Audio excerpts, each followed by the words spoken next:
이번 챕터에서는 전처리라는 것을 좀 알아보고 전처리 단계 중에 include라는 것을 집중적으로 얘기를 할 거예요. 우리가 전전에서도 얘기했듯이 프로그램이 시작이 되려면 컴파일 단계하고 링킹 단계, 로드 타임, 런타임 단계 이렇게 네 가지를 얘기를 했어요. 그렇죠? 그런데 여기에 이제 컴파일 하기 전에 어떤 처리를 해주는데 그걸 갖다 이제 프리프로세서라고 하는 전처리 단계입니다. 그래서 우리가 여태까지 어떻게 코딩을 했냐면 main.c라는 소스 파일을 하나 만들어 놓고 여기다 대고 이렇게 코딩을 했는데 일단 전처리 대상은 확장자가 C인 소스 파일을 대상으로 한다. 소스 파일을 대상으로 전처리를 하는데 어떤 특정한 문자를 만나야 전처리가 일어나는 거죠. 그게 보통 샵 문자로 시작을 하고요. 여기 이제 전처리 지시어가 붙게 되는 거죠. 예를 들어서 뭐 include, standard IO 헤더 파일, 그 다음에 뭐 define, 파이는 3.14 이런 식으로 전처리 지시문을 만나게 되면 일반적으로 텍스트적으로 어떤 변화가 일어나요.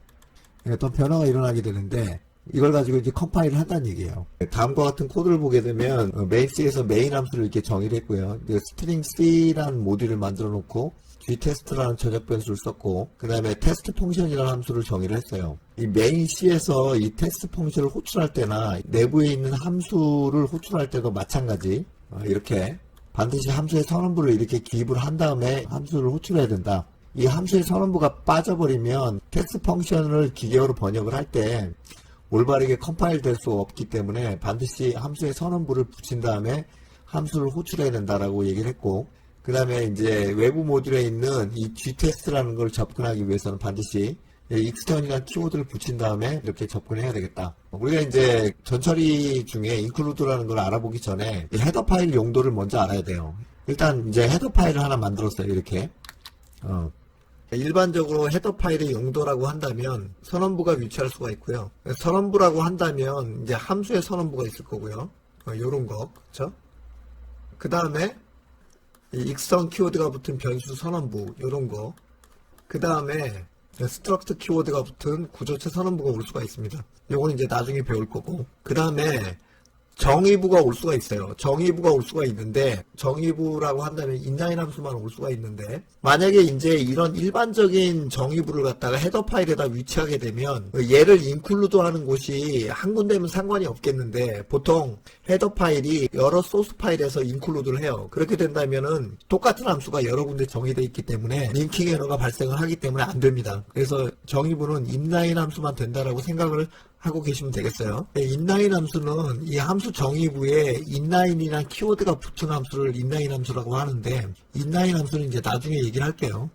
그 다음에 전처리 지시문이 올 수 있죠. 샵으로 시작되는 전처리 지시문이 올 수가 있어요.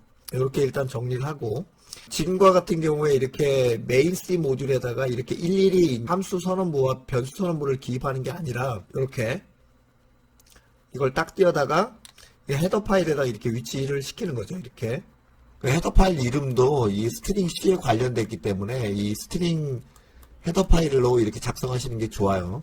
그리고 나서 이제 컴파일 하게 되면은 main.c에서 이제 함수 선언부와 변수 선언부가 빠졌기 때문에 이제 컴파일 에러가 나는데 그때 사용하는 게 전처리 지시문 중에 include라는 것인데 include란 말을 개념적으로 좀 살펴본다면 이 include란 말은 copy and paste예요. 그러니까 복사 붙여넣기가 되는 거죠. 복사 붙여넣기가 된다. 여기 있는 스트링 헤더 파일에 있는 내용을 카피에다가 여기다가 이렇게 딱 갖다 붙여넣는 거예요. 그러면 어떻게 되느냐? 이렇게 된다는 거죠. 그쵸? 원래 작성했던 코드랑 똑같다는 얘기죠. 그렇죠? 그리고 이제 접다운표를 쳐가지고 스트링 헤더 파일을 인클루드 한다는 얘기는 일반적으로 이제 내가 만든 헤더 파일을 인클루드 한다는 뜻이고요. 그래서 이렇게 인클루드를 하고 스트링 헤더 파일을 인클루드 하게 되면 올바르게 컴파일이 됩니다. 그럼 예제를 한번 볼게요. 새로운 프로젝트를 하나 만드시고요. main.c 소스 파일을 하나 만들어 가지고 이렇게 main 함수를 기입을 하시고요. 그 소스 파일을 마우스 오른쪽 클릭을 하셔가지고 추가 새 항목 요 위를 클릭을 하신 다음에 언더바 스트링.c 파일을 하나 더 추가를 하시고요. 우리가 예제에서 봤던 것처럼 스트링 C 모듈에 이렇게 전역 변수와 테스트 펑션을 정의했고요. 그 다음에 main.c 모듈에서 함수의 선언부를 써줬고요. 그 다음에 익스턴 키워드로 외부 변수를 선언했어요. 그렇죠? 이렇게 테스트 펑션을 호출했고요. 외부 전역 변수에 접근해가지고 F자를 이렇게 집어넣었어요. 그리고 이 헤더 파일에다 대고 마우스 오른쪽 클릭, 추가 새 항목, 헤더 파일 클릭하시고요. 언더바 스트링점 헤더 파일을 추가를 하세요. 그리고 이 메인 C에서 얘를 딱 잘라다가 스트링 헤더 파일에 위치시키고요. 그 다음에 이 메인 C에서는 인클루드를 하면 되겠죠. 인클루드 언더바 스트링점 헤더 파일 이렇게 하면 되겠죠. 빌드를 시키면 잘 빌드가 됩니다. 그리고 이제 스트링 헤더 파일을 보시게 되면 프래그마 once라는 전처리 지시문이 있는데 요거는 이제 헤더 가드를 설명을 할 때 같이 설명을 할 거예요. 우리가 이제 전처리된 결과를 좀 확인을 좀 해봐야 되겠다. 그래서 이 전처리된 결과를 우리가 볼 수가 있는데 메뉴에서 프로젝트를 누르시고요. 속성을 누르세요. 그 다음에 C++를 클릭을 하신 다음에 전처리기를 클릭을 하세요. 그리고 여기 이제 파일로 전처리를 갖다가 얘로 이렇게 표시를 해주세요. 그 다음에 요 밑에 전처리줄 번호 표시 안함 이게 있으면 좀 보기 사나우니까 이것도 얘로 표시를 해주세요. 여기 전처리기 클릭하셔서 파일로 전처리 예, 전처리줄 표시 안함 예 이렇게 그 다음에 확인 누르시고 그 다음에 이거를 갖다가 빌드를 하게 되면 에러 메시지가 나오는데 우리가 이제 아까 전처리를 파일로 보겠다라고 클릭을 하게 되면 오브젝트 파일하고 EX 파일이 안 만들어지기 때문에 나는 에러니까 이건 신경을 안 쓰셔도 돼요. 우리가 지금 전처리된 결과를 봐야 되니까 프로젝트 폴더에 디버그 폴더로 들어가게 되면 확장자가 I로 된 파일이 보일 거예요. 그거를 봐도 되지만 여기서 직접 봐도 되죠. 요거를 클릭하시면 돼요. 그래서 요걸 클릭을 하시면 폴더라고 이렇게 나와 있을 거예요. 그걸 클릭하시면 그 프로젝트 폴더에 있는 모든 내용이 다 보여요. 언더바 스트링 C에 대한 전처리 결과가 언더바 스트링 I 파일로 만들어지는 거고요. 메인 C에 대한 전처리 결과가 메인.I 파일로 만들어진 거예요. 그래서 메인.i를 클릭을 하시면요. 인클루드가 복사 및 붙여넣기라고 했으니까 스트링.헤더 파일에 있는 내용을 몽땅 카피를 해가지고 여기다 붙여넣었죠. 자, 그리고 이제 원래대로 복귀를 하시려면 다시 이걸 누르셔가지고 밑에 거를 클릭하셔야 돼요. 프로젝트에서 속성 누르시고 전처리 과정을 보지 않겠다 아니오로 원래대로 이렇게 만들어 주시고요. 확인을 누르셔야 이게 빌드가 됩니다. 그리고 이 테스트 펑션을 클릭을 하셔서 마우스 오른쪽 클릭을 누르시면 선언으로 이동, 정의로 이동 이 두 가지 메뉴가 있어요. 그러니까 선언으로 이동을 하게 되면 스트링 헤더 파일의 선언부가 여기에 있다라고 이렇게 가르쳐 주고요. 정의로 이동하면은 스트링 C에 정의된 파일로 이동이 돼요. 이 include에 대한 문법은 딱 두 가지밖에 없어요. 이렇게 겹다운표를 쳐가지고 헤더 파일을 include 하는 경우, 그 다음에 이제 이 printf와 같은 시스템 함수를 사용을 할 때는 이렇게 꺾은 가로 브라켓을 쳐가지고 헤더 파일을 include 하는 경우 딱 두 가지밖에 없습니다. 이 밑에 같은 경우는 헤더 파일을 include 하는 경로가 프로젝트 폴더에 있는 헤더 파일을 include 하는 거고요. 꺾은 가로로 된 헤더 파일은 여기 보시면 프로젝트에서 속성 VC 뿔뿔 디렉터리 여기 보면 포함 디렉터리라고 있어요. 이 포함 디렉터리는 헤더 파일의 위치를 환경 변수로 세팅을 해놨고요. 환경 변수에 대한 경로 값을 보려면 여기를 클릭을 한 다음에 편집을 누르시면 경로가 이렇게 쭉 써져 있어요. 이렇게 여기에서 이제 헤더 파일을 가져오는 거예요. 그렇죠? 네 번째 줄에 스탠다드 IO 헤더 파일이 있어요. 그리고 이 환경 변수에 대한 경로 값을 보려면 이렇게 매크로를 확장을 하셔가지고요. 여기를 카피를 해가지고 이렇게 붙여넣기를 하시면 환경 변수에 대한 경로 값이 이렇게 나와 있습니다. 여기에 있는 헤더 파일을 복사 붙여넣기 한다는 얘기죠.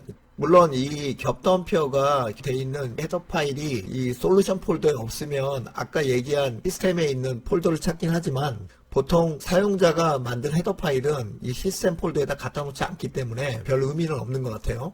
그 다음에 이제 printf 함수를 클릭을 하셔서 마우스 오른쪽 버튼 정의로 이동 이렇게 하게 되면 이게 인라인으로 정의가 돼 있죠. 이 CRT 스튜디오 인라인이라는 게 마우스 오른쪽 클릭하셔가지고 정의로 이동하면 이게 인라인이랑 똑같은 말이에요. 그렇죠? 아까도 얘기했듯이 헤더 파일에는 인라인 정의부가 붙을 수 있다라고 얘기를 했죠. 그래서 이제 스탠다드 IO 헤더 파일, 스탠다드 IO 헤더 파일에 있는 내용을 include 한 곳에다 복사 붙여넣기를 할 거예요. 그러면 인라인 함수도 이제 같이 복사 붙여넣기가 되는 거죠. 그렇죠?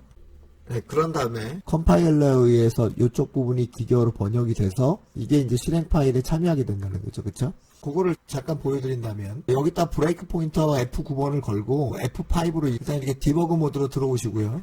마우스 오른쪽 클릭해가지고 디스어셈블리로 이동하게 되면 여기 콜이 있는데 F10번으로 진행을 하시면 이렇게 여기까지 화살표가 오면 F11번을 누르세요. 그러면 점프 코드가 하나 있는데 다시 F11번을 누르시면 이렇게 보면 여기 프린트포 함수의 인라인 정의부가 이렇게 기계어로 쫙 번역이 되어 있어요. 그렇죠?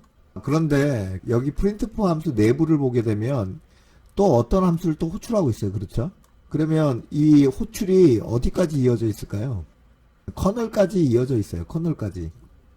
시스템의 모든 입출력 함수, 예를 들어서 화면에 뭐를 찍는다든지 아니면 파일로 뭘 저장한다든지 모든 입출력에 관련된 것은 커널 코드가 담당하고 있기 때문에 커널 함수를 호출하는 데까지 가야 돼요. 그 프로그램 실행 파일이 바로 호출할 수 있는 게 아니고 중간에 어떤 DLL의 도움을 얻어요. 그 DLL이 뭔지 잠깐 살펴볼게요. 디버그에서 창 여기 쭉 내리시면 모듈이라고 있어요. 모듈. 이걸 클릭을 하시면 이렇게 되어 있어요. 그러니까 exe 파일은 커널로 진입을 할 때 중간에 DLL 도움을 얻는다 그랬는데 얘도 같이 메모리에 상주가 돼요. 이런 DLL에 있는 함수들을 먼저 호출한 다음에 그 DLL에 있는 함수가 다시 커널 코드를 호출하게 돼 있어요. 이거는 지금 당장은 중요하지 않지만 어떤 DLL이 관련되고 있다라는 거 사실은 꼭 알고 계셔야 돼요. 그 다음에 이제 우리가 스탠다드 IO 헤더 파일을 인클루드한 모양을 좀 보게 되면 프로젝트에서 속성 전처리기 누르셔가지고요. 파일로 전처리를 보겠다. 이렇게 클릭을 하신 다음에 빌드, 솔루션 다시 빌드 다시 여기를 클릭하셔가지고 폴더를 누르시면 되겠죠. main.i 파일을 클릭을 하시면 맨 밑에까지 내려보시면 여기 부분은 스트링 헤더 파일을 인클루드한 부분이고 이 윗부분은 스탠다드 IO 헤더 파일을 인클루드한 부분이에요. 그렇죠?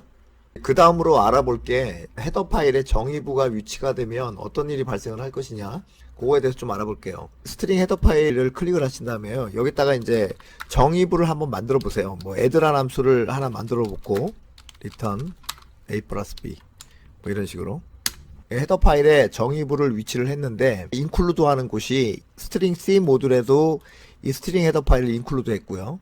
메인 C에도 스트링 헤더 파일을 인클루드 했어요. 그랬을 경우에 빌드를 시키면 요렇게 링킹 에러가 뜨는데 링크 에러 같은 경우는 LNK라는 메시지가 지나가요. 지금 상황을 잠깐 설명을 하자면 스트링 헤더 파일이 있고 메인 C라는 모듈이 있고 언더바 스트링 C라는 모듈이 있었죠. 여기 정의부가 이렇게 위치하고 있는데 얘를 인클루드 하게 되면 메인 C에서 여기 add 함수가 이렇게 위치하게 되겠잖아요. 그쵸? 여기도 인클루드 하게 되니까 여기에 똑같이 복사 붙여넣기가 되니까 지금 똑같은 함수가 두 군데에 정의돼 있어요. 전처리 과정이 일어나고 컴파일 과정은 개별적으로 처리를 하다 보니까 컴파일 에러는 안 납니다. 이 add 함수가 여기 정의됐다라고 생각을 하고 그냥 컴파일이 일어나기 때문에 에러가 나지 않지만 얘를 갖다가 이제 오브젝트 파일을 합쳐줄 때 링킹 에러가 발생한다는 거죠. 그렇죠? 똑같은 정의부가 두 군데에 정의됐다는 거예요. 그렇죠? 그런데 이제 함수 정의부에다가 inline 키워드 있죠. 이렇게 붙이게 되면 이거는 솔루션 다시 빌드를 하게 되면 이거는 에러가 없습니다. 어쨌든 인라인이란 키워드가 붙어지면 정의부도 이렇게 올 수가 있다는 얘기예요. 그렇죠? 참고로 인라인이라는 함수는 코드 최적화 작업을 하기 때문에 우리가 이제 프로그램을 할 때 아주 빈번하게 호출이 되어야 되는 함수가 있어요. 그럴 때 사용하시면 속도 측면에서 이점이 있습니다. 참고하시고요. 인라인 함수는 최적화라는 것을 얘기할 때 다시 한번 얘기를 해야 될 것 같아요. 그 다음에 이렇게 변수의 선언 및 정의부를 갖다 헤더 파일에 위치하는 경우 이제 두 가지 케이스가 있을 거예요. 하나는 초기 값을 이렇게 입력한 상태가 있을 것이고 하나는 입력을 안 한 상태가 있을 거예요. 그렇죠? A 테스트라는 변수가 선언 및 정의가 됐잖아요. 그렇죠? 스트링 헤더 파일을 메인스에서 인클루드 하니까 변수의 선언 및 정의가 여기에 딱 생기는 것이고 또 인클루드를 하니까 A 테스트라는 전역 변수가 생기는 거죠. 그렇죠? 그랬을 경우에는 초기 값이 입력이 안 된 상태니까 빌드 단계, 즉 컴파일하고 링킹 단계에서는 에러가 없습니다. 어차피 메모리에 올라가게 되면 데이터 영역에 A 테스트라는 공간이 4바이트로 생기게 되면 이 공간이나 이 공간이나 똑같은 공간으로 취급을 하기 때문에 이렇게 쓰는 거는 별 의미가 없죠. 그렇죠? 과연 그런 거에 대해서 테스트를 한번 해볼게요. 스트링 헤더 파일을 스트링 C 모듈에도 인클루드를 했고 메인 C에도 이렇게 인클루드를 했어요. 그렇죠? 그리고 인클루드를 했으니까 A 테스트는 1 이런 코드를 하나 작성을 했고요. 그 다음에 스트링 C 모듈에다가 A 테스트는 2 이렇게 작성을 했어요. 그렇죠? 어차피 인클루드를 하게 되면 카피 앤 페이스트니까 여기 전역 변수가 위치한 거나 똑같이 취급이 되는 거죠. 그렇죠? 일단 컴파일하고 링킹 에러는 나지가 않습니다. 이렇게. 그런데 이 메인.c A 테스트에다가 커서를 위치한 다음에 F9번으로 브레이크 포인터를 걸고 F5로 디버그 모드로 들어오게 되면 조사시하고 메모리를 끄집어내시고 이 A 테스트의 위치를 파악을 해야 되니까 주소 연산자를 사용을 해서 이렇게 A 테스트 위치를 파악을 하세요. 그러면 이 전역 변수 위치가 어디에 있냐면 보시다시피 요 번지에 있죠. 요 번지를 메모리에다 이렇게 드래그 앤 드롭을 하시면 그 위치로 가요. 여기서부터 이제 A 테스트라는 공간이 4바이트일 거란 말이에요. 그쵸? 위치가 지금 41A58C 번지예요. 그쵸? 진행을 하면 여기 1이 들어가 있죠. 그리고 이제 테스트 펑션으로 이동을 해야 되는데 F11번을 누르시면 되겠죠. 테스트 펑션으로 들어왔어요. 그리고 F10번으로 진행을 하면 A 테스트에다 2를 넣게 되면 그죠? 여기 2로 변했죠. 여기가 2로 변했어요. 그렇죠? 이 41A58C 번지가 똑같은데 2로 변해 있어요. 그렇다는 얘기는 얘는 보시다시피 서로 다른 메모리 공간이 확보되는 게 아니라 똑같은 메모리 공간을 사용하고 있다는 얘기예요. 이거나 똑같은 메모리 공간을 사용을 한다. 여러 군데다가 인클루드를 해가지고 뭐 A.C 모듈에도 인클루드하고 이렇게 인클루드하고 이렇게 계속해서 이렇게 인클루드 해가지고 똑같은 이름으로 선언 및 정의가 여러 군데에서 되는 거잖아요. 그렇죠? 그러니까 이거는 이렇게 사용할 필요가 없다는 얘기예요. 어차피 하나의 공간인데 만약에 이 메모리 공간을 갖다 참조를 하려면 스트링 헤더 파일에다가 익스턴이라는 키워드를 붙여가지고 다른 모듈에서 참조할 수 있도록 하면 되죠. 그렇죠? 그 다음에 이제 초기 값을 갖다가 이렇게 입력한 상태가 되면 컴파일 단계에서 4바이트 메모리 공간이 형성되기 때문에 그걸 합칠 때 링킹 에러가 나요. 솔루션 다시 빌드하게 되면 링킹 에러가 떨어지죠. 여러 번 정의된 기호가 있습니다. 물론 인클루드 하는 군데가 딱 한 군데면 상관이 없겠지만 보통 일반적인 함수의 정의부라든지 변수의 선언 및 정의부를 갖다가 위치하게 되면 복잡한 문제가 생겨요. 그렇기 때문에 일반적으로 인라인 함수 정의부를 제외하고는 쓰지 않는 게 보통입니다. 참고하시고요. 이제 그 다음에 이제 알아봐야 될 게 include 가드 또는 이제 헤더 가드라는 놈인데 일단 이렇게 구조체 선언부를 하나 넣었어요. 구조체에 대해서는 나중에 배울 거니까 일단 이렇게 기입을 하시고요. 그 다음에 이제 프래그마 완스라는 놈을 주석 처리를 하시고요. 메인.c 모듈에다가 이 스트링 헤더 파일을 include를 2번 해볼게요. 이랬을 때 어떤 일이 발생을 하느냐. 이거를 갖다 이제 빌드를 시키면 에러 메시지가 뜨는데 에러 메시지가 스트럭트 형식 재정의 이렇게 돼 있어요. 전처리된 결과를 또 볼게요. 이렇게 보시면 되겠죠? 파일로 전처리. 얘를 만들고 확인 빌드를 시키고요. 그 다음에 폴더를 보면 되겠죠. 그러니까 main.i 파일을 클릭을 해보니까 이렇게 우리가 include를 2번 써가지고 이렇게 복사 붙여넣기가 2번 됐죠. 똑같은 게 그렇죠. 그러니까 헤더 가드 또는 include 가드라는 거는 어떤 모듈에 대해서 전처리를 할 때 중복되게 복사 붙여넣기를 안 하겠다는 얘기예요. 하나만 복사 붙여넣기를 하겠다는 얘기예요. 그래서 그 기능을 하는 게 프래그마 완스라는 전처리기 지시문이 이런 중복 코드를 방지를 해주는 역할을 한다는 얘기예요. 그게 이제 헤더 가드 또는 include 가드라고 하는 거예요. 아까 전에 주석 처리했던 프래그마 완스를 다시 주석 처리를 해제하시고요. 그 다음에 메인.c 다시 빌드 이렇게 하고 얘를 누르시고 다시 메인 i 파일을 보게 되면 아까와는 다르게 한 번만 복사 붙여넣기가 됐죠? 그죠? 그러면 헤더 가드 역할을 하는 놈이 어떤 거가 있는지 좀 알아볼게요. 헤더를 include 할 때 중복 복사 방지 기능을 하는 게 두 가지가 있어요. if나 defined라는 키워드를 붙여가지고 아이덴티파이어를 명시를 한 다음에 그 다음에 반드시 end if가 짝을 이루어야 돼요. 그 다음에 여기다가 아이덴티파이어를 다시 define 하는 거예요. 여기랑 여기랑 같아야 돼요. 자, 그러면 아이덴티파이어를 붙이는 규칙이 어떻게 돼 있냐 한번 보자. 일반적으로는 프로젝트 명을 기입을 한 다음에 헤더 파일의 패스까지 이렇게 기입을 하고 헤더 파일 명, 그 다음 확장자, 그 다음에 include 이렇게 쭉 붙이는데 보통은 이렇게 길게 쓰지 않고요. 2개만 씁니다. 보통 이 2개만. 아이덴티파이어를 쓰는 규칙은 변수명을 쓰는 규칙과 같아요. 그 변수명을 붙일 때도 첫 번째 문자는 숫자가 나오면 안 되죠. 마찬가지예요. 여기도 똑같이. 일반적으로 이제 첫 번째 문자는 대소문자 포함한 영문자 또는 언더바 달러 표시까지도 가능한데 이거는 거의 안 씁니다. 그 다음에 이제 다음에 오는 문자는 뭐 영문자, 밑줄, 숫자 그렇게 오겠어요. 일반적으로 이제 영문자 중에 대문자를 많이 사용을 해요. 스트링 헤더 파일 같은 경우는 이렇게 쓰시면 되겠죠. 언더바 스트링 헤더 파일이니까 스트링 헤더 이렇게 쓰시면 돼요. 그 다음에 이제 요 사이에 함수의 선언부, 익스턴 변수의 선언부, 구조체 선언부, 전처리기 지시문 이렇게 쓰시면 되겠어요. 요 사이에. 그 다음에 이제 프래그마 완스라는 키워드, 이게 좀 간단하죠. 이렇게 샵을 붙여가지고 프래그마 완스 이렇게 붙이시면 되겠어요. 1번과 2번이 인클루드 가드 역할을 한다는 얘기예요. 그래서 프래그마 완스 대신에 얘를 주석 처리하고 if not defined string header define 똑같이 쓰시면 되겠죠. 이렇게. 그 다음에 끝에다가 and if 이렇게 쓰시면 되겠어요. 솔루션 빌드를 하게 되면 에러가 없죠. 두 번 인클루드 돼도. 전처리 결과를 봐도 똑같이 한 번만 붙여놨어요.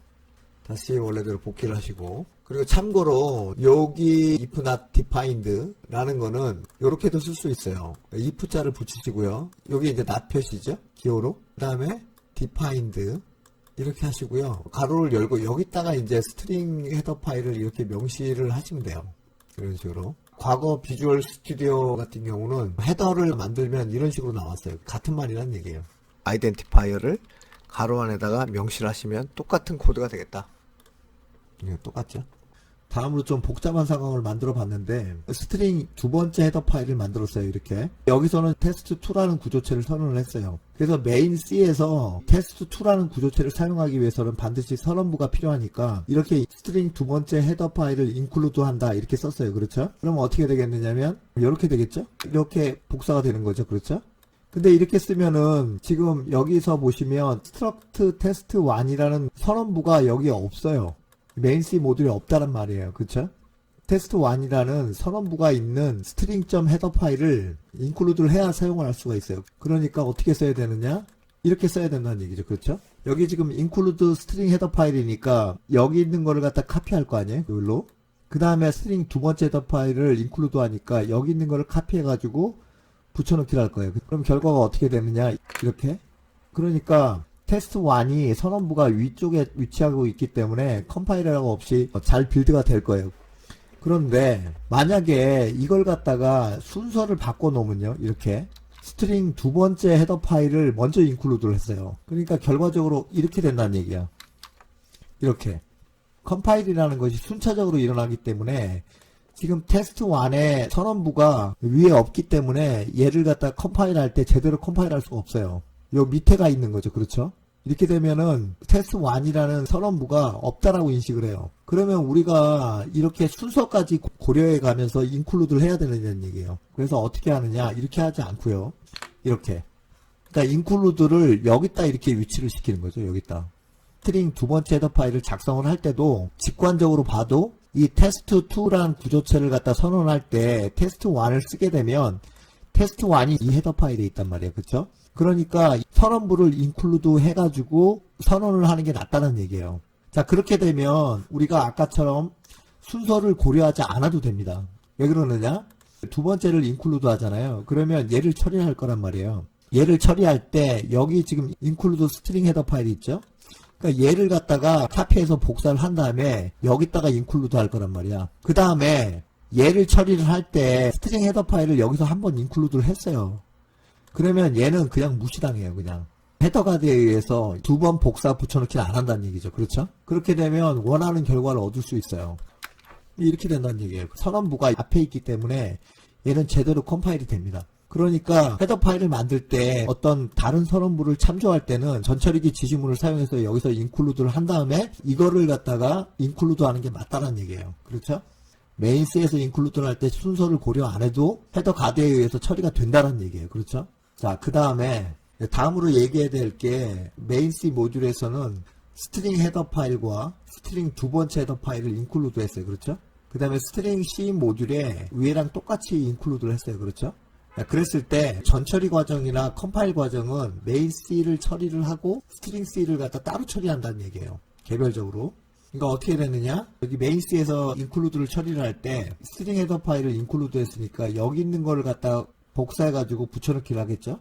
그 다음에 얘를 처리를 할 때 여기 있는 거를 복사해서 붙여넣기를 할 때 얘가 한번 처리가 됐으니까 헤더 가드에 의해서 중복 복사 방지 기능이 작동하기 때문에 얘는 무시당하고 그 다음에 나머지 부분이 include가 된다는 얘기예요. 그럼 메인 C가 전 처리가 끝나고 컴파일 과정이 일어나서 main.object 파일이 생성이 되는 거예요. 그렇죠? 메인 C에 관한 전처리와 컴파일 과정이 끝났어요. 그 다음에 스트링 C를 처리할 차례이에요. 그럼 스트링 C를 갖다 처리를 하는데 여기서도 마찬가지예요. 똑같이 인클루드가 되어 있죠.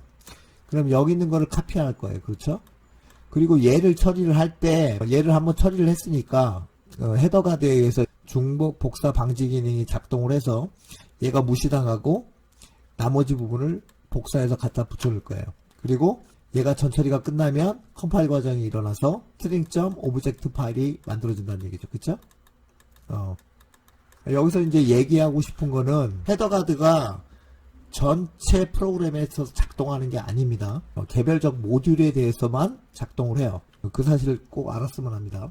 그래서 예제를 한번 볼게요. 스트링 헤더 파일에 이렇게 구조체를 하나 선언했죠. 그 다음에 헤더 파일 하나 더 만들고요. 추가 새 항목 언더바 스트링 두 번째 헤더 파일 추가를 누르신 다음에 여기에 이제 구조체를 이렇게 만들었어요. 자, 그래 놓고 메인 C 모듈에다가 스트링 두 번째 헤더 파일만 인클루드 한다. 그럼 빌드를 시키면 당연히 에러가 떨어져요. 두 번째 헤더 파일에 이 test1이라는 구조체 선언부가 없다라는 얘기예요.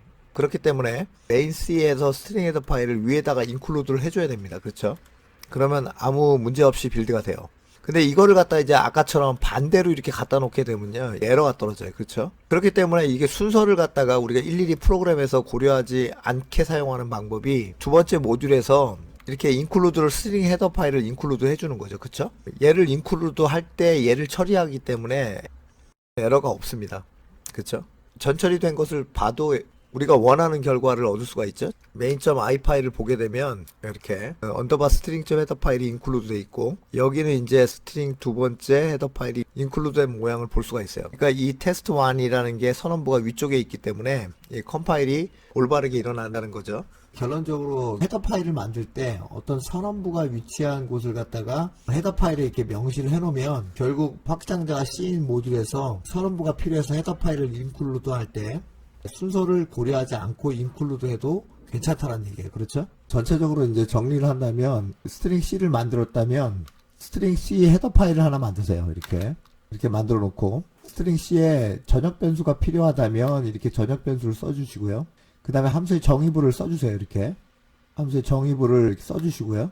그 다음에 만약에 이 전역 변수가 다른 외부 모듈 메인 C라든지 어떤 다른 외부 모듈에서 전역 변수를 참조하기를 원한다면 스트링 헤더 파일에 extern 키워드를 붙여서 이렇게 전역 변수를 선언하시고요. 스트링 C에 정의부를 이렇게 기입을 했으면 선언부만 따로 스트링 헤더 파일에다 기입을 하시고요. 그 다음에 만약에 구조체가 필요하다면 구조체 선언부를 명시를 하시면 되겠어요. 그리고 스트링 C 모듈에서는 펑션 C 함수 내부를 보게 되면 펑션 A라는 함수를 호출하고 있죠. 펑션 A라는 함수가 여기 있어요. 그렇죠? 함수의 호출부에는 반드시 선언부가 따라와야 되기 때문에 스트링 헤더 파일을 인클루드 하시면 되겠어요. 이렇게. 마찬가지예요. 다른 모듈 리스트 C라는 모듈을 하나 만들었다. 그러면 헤더 파일을 하나 만드시고요. 여기에 이제 함수 정의부를 쓰게 돼 있죠. 이렇게. 리스트 헤더 파일에는 함수의 선언부를 갖다 이렇게 쓰면 되겠죠. 그 다음에 여기 보시면은 여기 있는 함수를 호출하기 때문에 여기도 이제 리스트 C 모듈에도 선언부가 필요해요. 그래서 여기도 마찬가지로 인클루드를 이렇게 해주시고요. 만약에 이와 같이 이 펑션 f라는 함수가 있는데 이 펑션 a를 호출했죠. 근데 펑션 a라는 게 여기에 있는 함수잖아요. 그렇죠? 여기에 있는 함수니까 펑션 a라는 함수를 호출하는 호출부에서는 선언부가 명시되어 있는 헤더 파일이 필요하기 때문에 스트링 헤더 파일이 필요해요. 그렇기 때문에 스트링 헤더 파일을 인클루드 하는 쪽이 리스트 C에다 직접 인클루드 해도 되고 리스트 헤더 파일에다 인클루드 해도 되겠어요. 그렇죠? 그런데 만약에 이제 리스트 헤더 파일에 이와 같이 구조체가 이렇게 선언됐는데 테스트2에서는 이 내부에 테스트1이라는 멤버를 작성을 했는데 테스트1이 여기에 선언이 돼 있죠. 그렇죠? 그러니까 여기다 붙이는 게 좋습니다. 그렇죠? 메인 C 모듈에도 이 스트링 C에 관련된 전역 변수라든지 함수 또는 구조체를 사용하기 위해서는 스트링 헤더 파일 인클루드 해가지고 사용하시면 되겠고요. 마찬가지로 이제 리스트 C에 관련된 함수 구조체를 사용하기 위해서 리스트 헤더 파일을 인클루드 하시면 되겠어요. 그렇죠? 이게 답니다. 다음으로 이제 인클루드에 대한 경로에 대해서 좀 살펴볼게요. 이렇게 스탠다드 IO 헤더 파일과 같은 시스템에 관련된 헤더 파일 경로 같은 경우는 변경할 일이 거의 없어요. 그렇기 때문에 경로에 대해서 이거 같은 경우는 신경을 안 써도 되는데, 이 우리가 만든 사용자 정의 헤더 파일은 이 경로가 다양한 위치에 그 헤더 파일이 있을 수가 있어요. 그렇죠? 그랬을 경우에 예를 들어서 C 드라이브 밑에 abc _ 1 폴더 밑에 퍼스트 헤더 파일을 인클루드 하라, 풀 경로명을 써줘도 되는데, 보통 코드에서 이렇게 풀 경로명을 쓰지는 않습니다. 왜냐하면 만약에 퍼스트 헤더 파일이 어떤 다른 폴더에 위치해 놨다면 소스 파일을 다 변경을 해야 될 거 아니에요. 그쵸? 그 경로명을 다 변경을 해야 돼요. 그렇기 때문에 이렇게 잘 사용하지는 않습니다. 그러면 경로명을 갖다 딱 띄어다가 이렇게 프로젝트 속성을 누르시면 여기 C++에 일반이 있어요. 추가 포함 디렉토리가 있는데 여기다가 이렇게 경로를 갖다가 명시하는 게 좋습니다. 이런 식으로. 이렇게. 그렇게 되면 그 헤더 파일의 위치가 변경이 돼도 요 한 군데만 고치면 되겠죠. 그렇죠? 그 다음에 두 번째는 이 프로젝트 폴더 밑에 어떤 특정한 폴더를 만들어 놓고 거기다가 헤더 파일을 위치하는 경우에요. 이 프로젝트 폴더 밑에 abc _ 2라는 폴더 밑에 세컨드 헤더 파일을 인클루드 하라 이렇게 명시를 해주시면 되겠어요. 세 번째는 이렇게 쓰는 경우가 있는데, 요거는 이제 상위 디렉토리죠. 내가 include test라는 폴더에 프로젝트를 생성했다면 그 위에 상위 디렉토리, 상위 디렉토리에 abc _ 3이라는 폴더 밑에 third 헤더 파일을 include 하라 이렇게 하시면 되겠어요. 이런 식으로. 그리고 참고사항으로 이렇게 경로명 이런 표시가 안 되면 폰트를 변경하시면 돼요. 여기 도구에서 옵션, 그리고 환경에서 글꼴 및 색을 들어가시면 글꼴 여기를 갖다 변경하시면 돼요. 여기를 변경하시면 돼요. 글꼴을. include라는 거는 우리가 프로그램 할 때 밥 먹듯이 사용하는 거기 때문에 반드시 숙지를 하셔야 됩니다.